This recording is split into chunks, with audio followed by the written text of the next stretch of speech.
Nigeria is not a nation. It's a mere geographical expression. In this video, I want to attempt to discuss some of the reasons why Nigeria should not completely rule out the option of dissolving the country. So, breaking it up into smaller nations.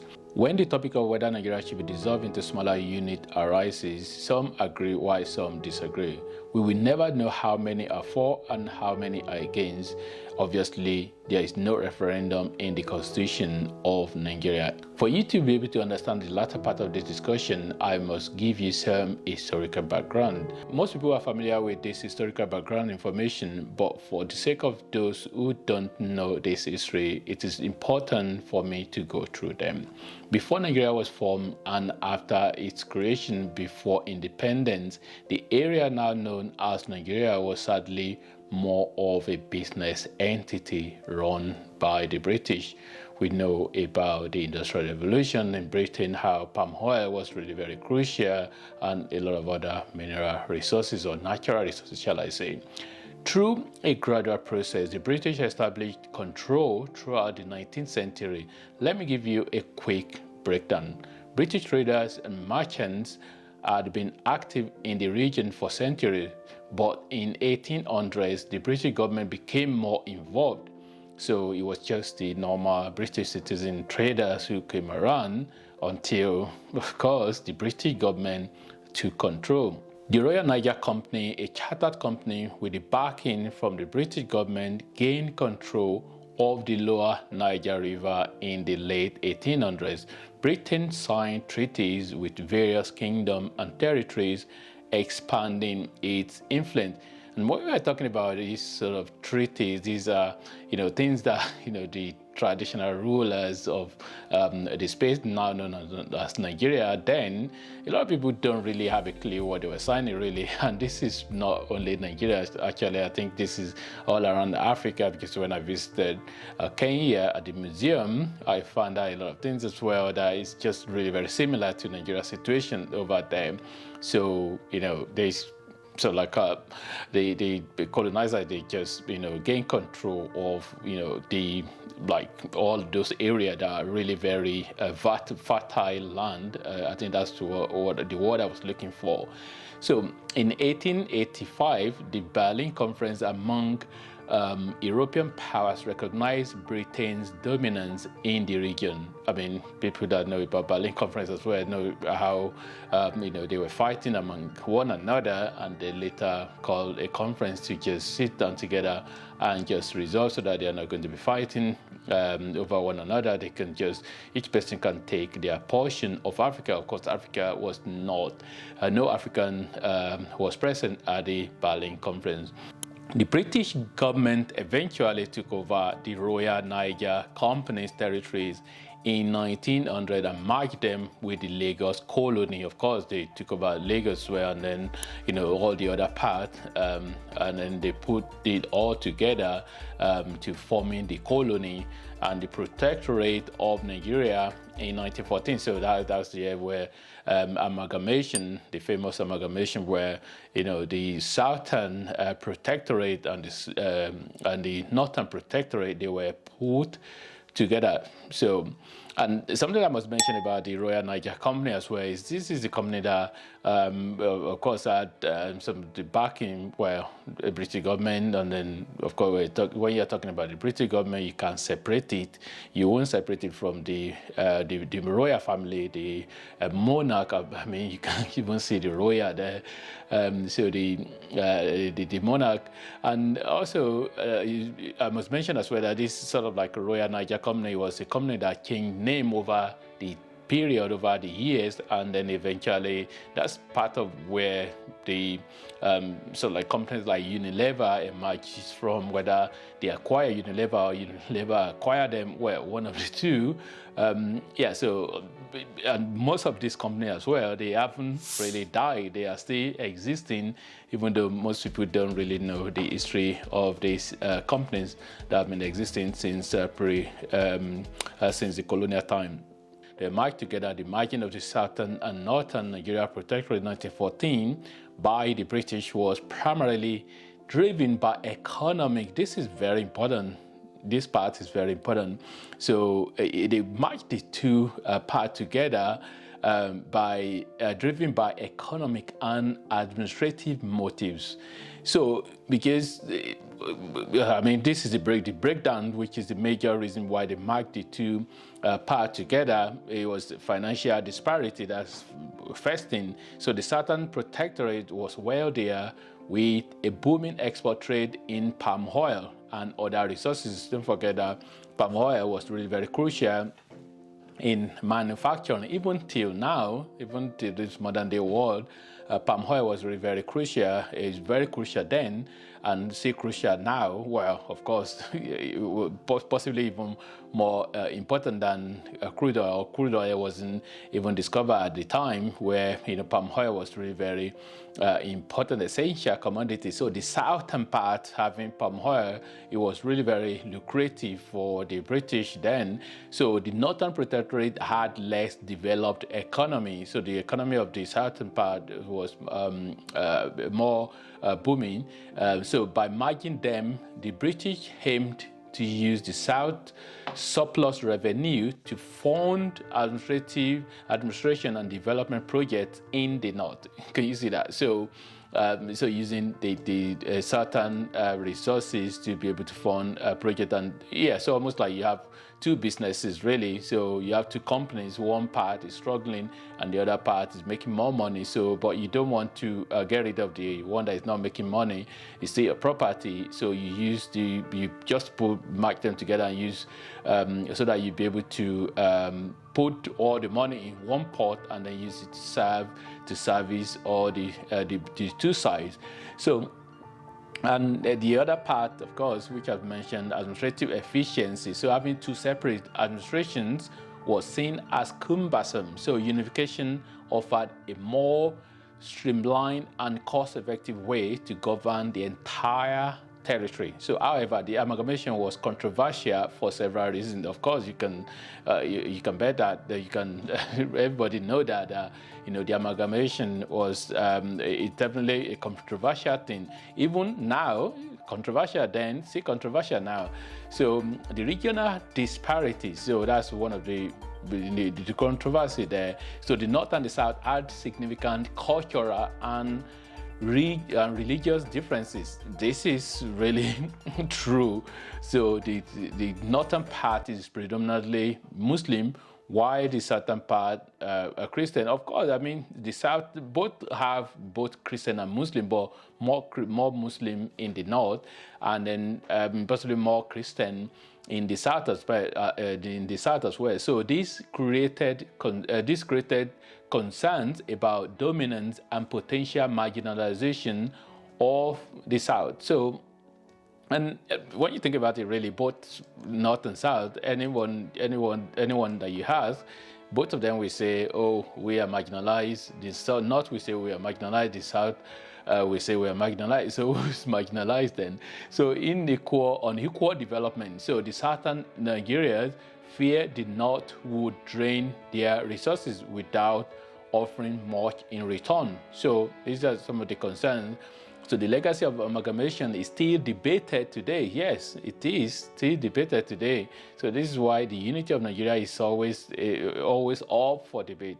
So some see it as the foundation of a unified Nigeria, while others argue it created tension that continue to affect the nation. I think it definitely creates tension. Most Nigerians will agree with that, except if they don't want to be truthful. So if Nigerians leaders can be sincere with themselves, Nigeria is not united, and the unity of Nigeria has always been a subject of debate since the time of amalgamation.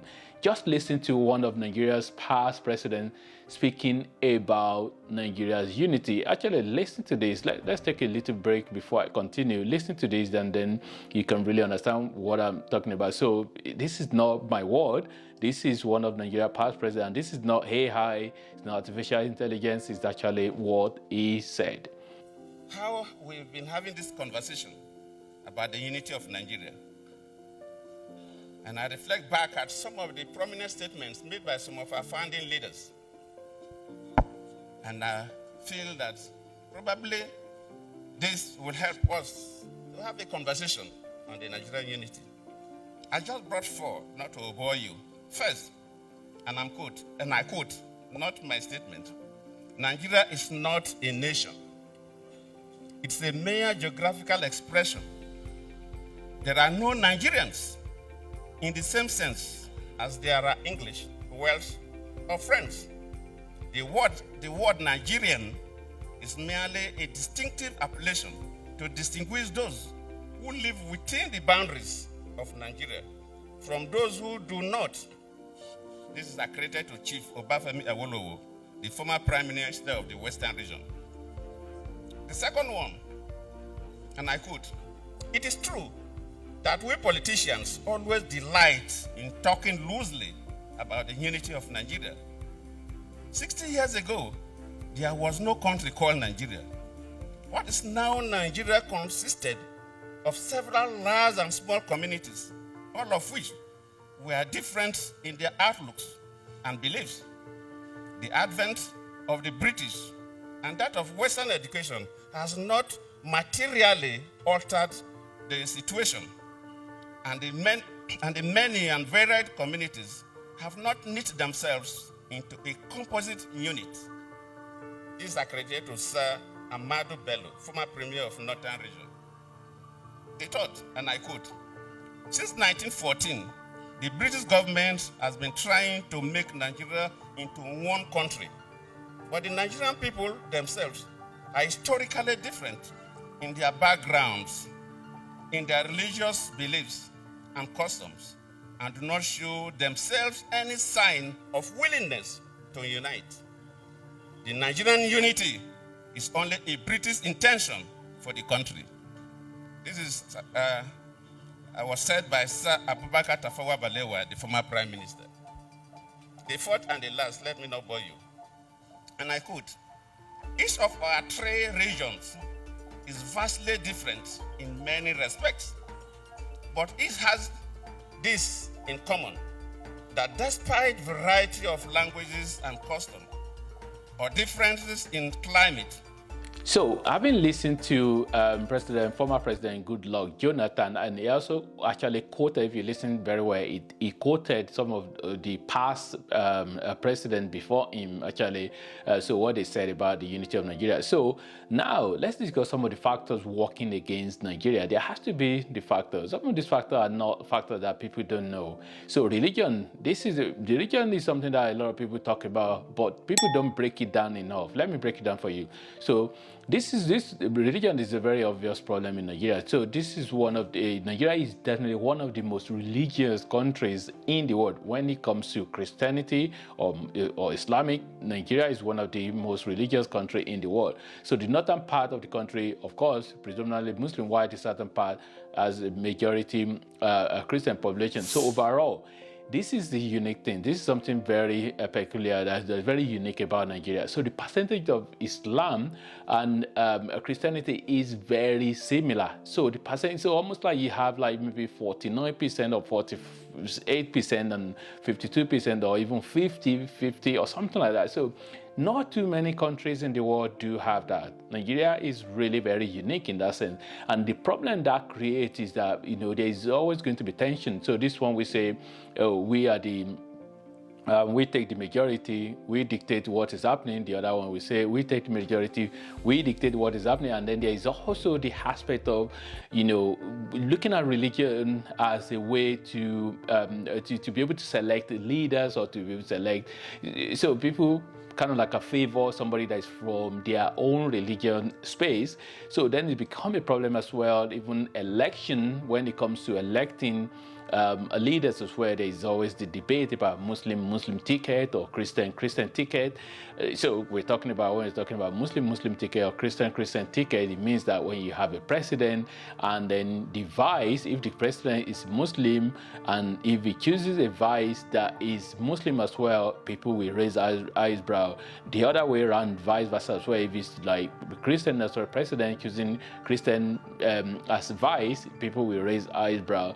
So this has always been a problem. So when you go to most countries of the world, even as you can see in this chart, in this table, when you go to most countries of the world, is either you have majority Christian or majority Muslim. So in the space where you have majority Christian, the Muslim there, they will just have to just obey whatever way that they do things there. And if you have majority Christian as well, majority the Muslim there, well, did I say the first one? Well, so either way, so whether you have majority Christian, the Muslim minority will behave themselves. We are there with the Christian way of things, and if it's majority Muslim, then the Christian, they will behave themselves and adhere themselves to the way that the Muslim do things. But when you have similar percentage population, then it becomes a problem who is taking the lead. This same scenario of the religion, how it play out, exactly ethnicity play out as well. Nigeria, again, is one of the countries in the world that have, well, one of the few countries in the world where, there are, this sort of like, of course, there are over 200 different ethnic groups, but when you then look at it, like maybe breaking it down in a simple time, you have like three major tribes in Nigeria. So whereby, and the three major tribes as well, there is always a debate like which one has more population. When politics is being played, some will say we are the one that have the majority of the population. Another one we say, well, we are the one that have majority of the population. So it can just become a little bit like confusing, like when that comes to play as well. So religion, ethnicity is another problem. And in this sort of situation whereby you have like major ethnic group, so why can't they not just be countries on their own? Why can't they just put them, have their own individual nations? Like, say, for example, Yoruba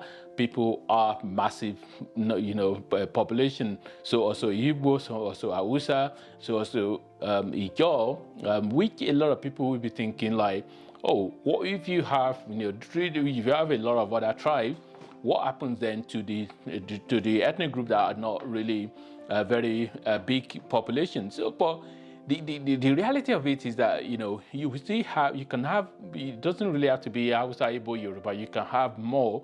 You can have Igbo. If you go and look at the population of Igbo people, they're possibly going to be like, or Yukun people or Efik people. Each one of these there will be over 1 million people.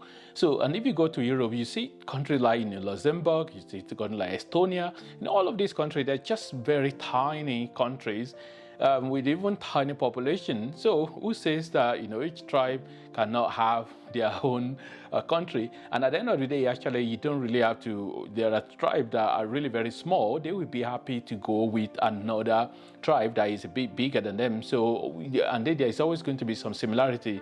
If you go to like Edo State in Nigeria, the Benin people, they're possibly going to, even though there is always this rivalry as well, whether the Oba of Benin is ahead of or Neo-Fife or something like that. So there's that debate, but at the end of the day, it's still like, Benin people still recognize, Yorubas as their brothers and sisters. So you could even have a situation whereby Edo people or Benin people can actually come to can form a country with Yoruba people, or even Benin. It was an empire, so maybe not was, it's still an empire. So Benin can even have their own country on their own. So having breaking it down into smaller units, I don't think that should really be.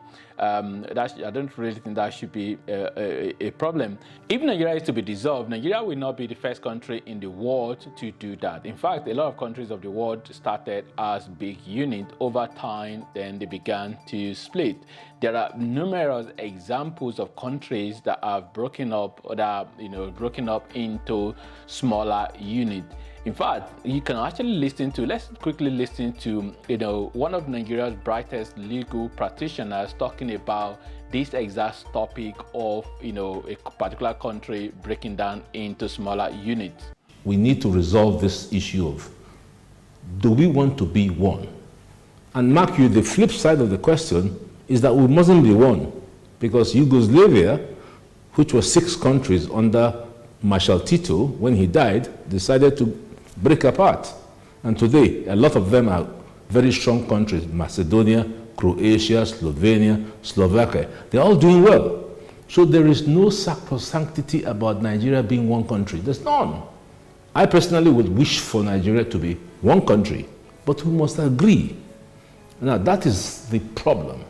Because we have not agreed, and because the National Assembly has appropriated to itself the all-knowing wisdom of giving us a constitution, that is the weakness. So that's the starting point.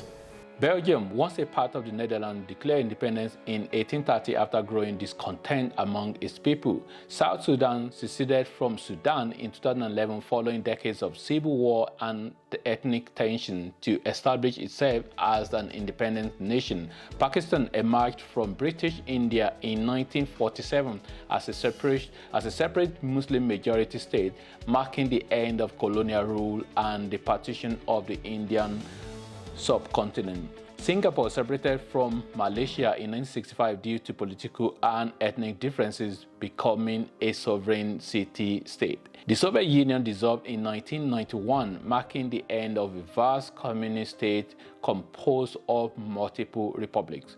Yugoslavia disintegrated in the 1990s amid ethnic conflict, resulting in the formation of several independent nations. Ireland gained independence from the United Kingdom through a series of events, including armed struggle and political negotiations, culminating in the establishment of the Irish Free State in 1922. Norway peacefully separated from Sweden in 1905, following a referendum and diplomatic negotiation to become an independent kingdom. I like this one from Norway, the referendum, the diplomatic negotiation. I think that would be the good one, really, if Nigeria can do that. Of course, referendum is not in Nigeria constitution. Namibia achieved independence from South Africa in 1990, ending years of apartheid rule and colonialism. Czechoslovakia peacefully split into Czech Republic and Slovakia in 1993 after a period of political change in Eastern Europe. North and South Korea became separate entities following the division of the Korea Peninsula after World War II, with the Korean War solidifying the division into two distinct nations with contrasting political ideologies. I'm going to discuss some of the benefits of Nigeria breaking up into smaller units, but before I do that, let me touch on one of the major problems in Nigeria. The major problem I see in Nigeria is the lack of strong institutions like the judiciary and government agencies. You know, when a government comes into power, they might do well and make the country better. Then you have another government that will come with bad governance and destroy everything the previous government created. The example is, one very good example is when Obasanjo was in government as a civilian leader. It did well in the areas such as, foreign reserves and significantly reducing the country's debt. After he left office, the debt skyrocketed. Government that comes after him, they just, destroy everything again. Let me quickly talk about one of the important benefits of smaller countries. If Nigeria breaks up into smaller units, it will create competition whereby each country will strive to do well, and no one will want to be left behind. And that is why, nobody will want to be left behind. Everybody will just want to, do well. So, and a very good example is when Nigeria had regional government, so where the Western region strived with cocoa money and they used cocoa money to create free education and other beneficial initiatives to the region. So other regions were inspired and everyone started working on their systems as well. So, the northern region and the eastern region, they were inspired with what was happening in the western region. The role of the military must be mentioned in this video. The military rule in Nigeria caused significant damage to the country, leading to a range of negative consequences. The period of military regimes from 1983 to 1999 well, that was the longest stretch of military rule. Of course, there was the first military coup, so which happened, and then afterward there was civilian rule, and there was that longest stretch of 1983 to 1999, and this was characterized by leaders like General Sani Abacha, who was marked by excessive forces, human rights abuses, and a disregard for a due process of law and individual liberties. The regime under Abacha used violence against opponents and critics, resulting in arrest, deaths, and suppression of political dissent. The military's actions led to a damage to international image of Nigeria, condemnation and isolation on global stage. Additionally, the military rule exacerbated ethnic conflict within the country and heightened tension between Muslims and Christians, leading to unrest and insecurity. Of course, there are some school of thought that says Africa is not truly independent, or Nigeria is not truly independent. But for me, really, I think it's been a long time, since we've been granted this independence, whether true or false independence. But the reality is that our destiny is in our hand, and we can't just continue to be making excuses and saying that, because we're colonized and all that, we can't just continue to make that excuses. So I think this time is right to be able to decide what the way forward, whether to restructure or whether to dissolve the country. And a lot of people always look at dissolving the country as if it's like a big deal. Well, I mean, it's not big deal from the point of view of a lot of other countries that have done it before, whether, of course, not through violence. I would prefer it to just be done through, peaceful means, whereby, there are examples of peaceful, dissolution of country where you just have to do that. That sort of like referendum, or the leaders sit together and just agree. So which I think that will definitely be better, or to just restructure the country, restructure it in a way that you can that things can be better. Maybe things like state police, maybe things like regional government, so whereby each region control their resources the way it used to be. Yeah, so there are a lot of options on the ground where the country can be better in terms of to get rid of all these insecurity issues and a lot of other issues that are there, infrastructure issue as well. Anyway, if you watch up to this point, feel free to leave your comment, and thanks for watching, and God bless.